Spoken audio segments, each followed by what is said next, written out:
just need the people to understand the situation. Kasi if it is by direct sovereign will, then the sovereign must be fully informed of what they are capable of doing. And because of that, you think there is a deliberate attempt on the part of Malacanang from the President and to his alipores and mga operators na wag i-carry ang ganito ka-scandalous and very jolting and revealing revelations ni Morales. In other words, attorney, no.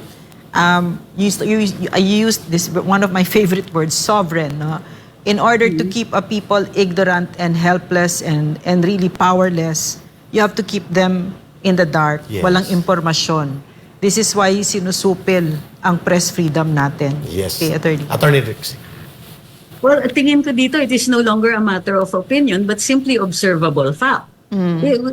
We deal with the media every day, and usually our reporters, masisipag yung mga yan. They search for the story. They go after a story. Here's a story that you don't even have to chase anymore. It's there for the world to see. And not single major daily has picked it up. Only one mainstream network, aside from this one, has taken it up. Bakit ganon? Di ba tumataginting yata ang katahimikan? So, Obvious. At attorney, dalawa ang kanilang approach. Either binubusalan ng pananakot sa pamamagitan ng Authority of Congress o binabay out. For example, ang Philippine Daily Inquirer, bayaw ni Martin Romualdez, kapatid niya, si Philip, asawa ang may-ari ng Inquirer.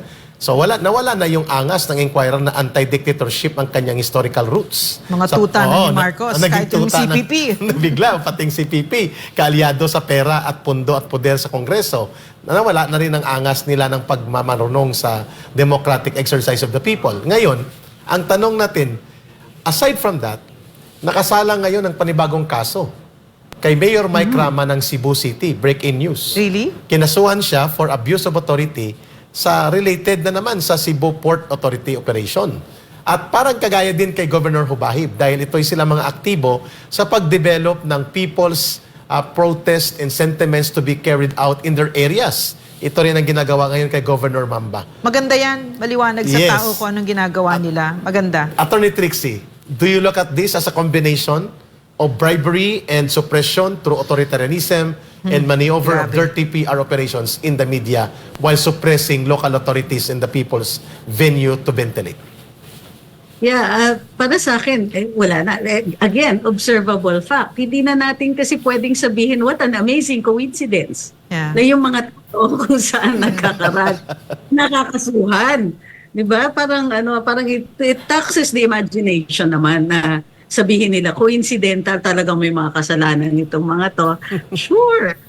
But the timing, my goodness, di ba? I don't think they have enough skills in them to convince us that these are all just, nagkataon lang, nasabay lang. Nasabay lang.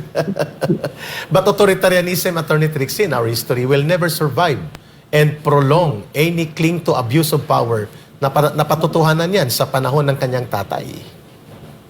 Totoo yan. But as a community, ang mga Pilipino, and I'm a student of culture. I'm finishing a master's in archaeology. Yeah. But you know that even the ancient Filipinos, and up to now, we're very communal. And we are strong believers in a meritocracy. Yes. No, there's no... Really? We didn't have... Philippines? We didn't have traditional royalty. Yeah. Pre-colonial. Yeah. Pre-colonial times. Pre-colonial. We did not have And then the Spanish royalty. came and messed it all up. And Americans. And Americans. Really? Wow. Yes. We had gender equality. That's why in Tagalog, the words binabae and binalaki exist. Wow. So, dyan mo makikita sa wika, these are evidence of how we think. And I think that somewhere in our consciousness, we still think this way. Yes, of We course. still Tama. believe in a meritocracy.